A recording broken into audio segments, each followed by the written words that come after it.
अस्सलामुअलैकुम। Don news के साथ मैं हूं समिया लियाकत। हेडलाइंस आप तक पहुंच गई। अब शामिल करेंगे कुछ अहम खबरें। जिक्र करेंगे वजीर दिफा ख्वाजा आसिफ का, जिन्होंने नए आर्मी चीफ की तैनाती से पहले आम इंतखाबात का इशारा दे दिया है। ख्वाजा आसिफ ने BBC को इंटरव्यू में कहा कि इस साल बर्री फौज के नए सरबराह की तैनाती से कबल ही मुल्क में आम इंतखाबात का इम्कान मुस्तरद नहीं किया जा सकता।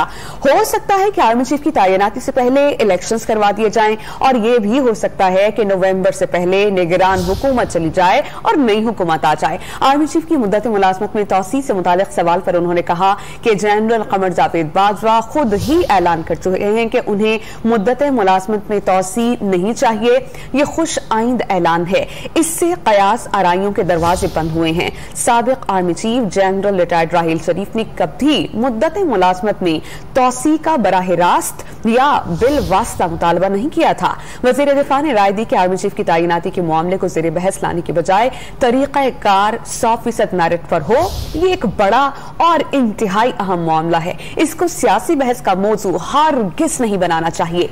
वजीर दिफा ने एक सवाल कहा कि अगर लेफ्टिनेंट जनरल फैज हमीद का नाम सीनियरिटी लिस्ट में हुआ तो बिल्कुल गौर किया जाएगा।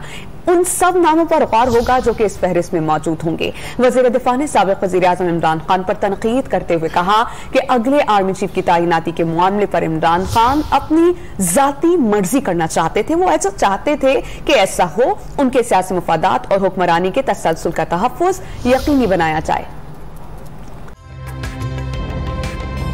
ताज़ा तरीन वीडियोस के लिए हमारा YouTube चैनल सब्सक्राइब करके बेल आइकन प्रेस करिए ताकि आपको मिले हर अपडेट सबसे पहले।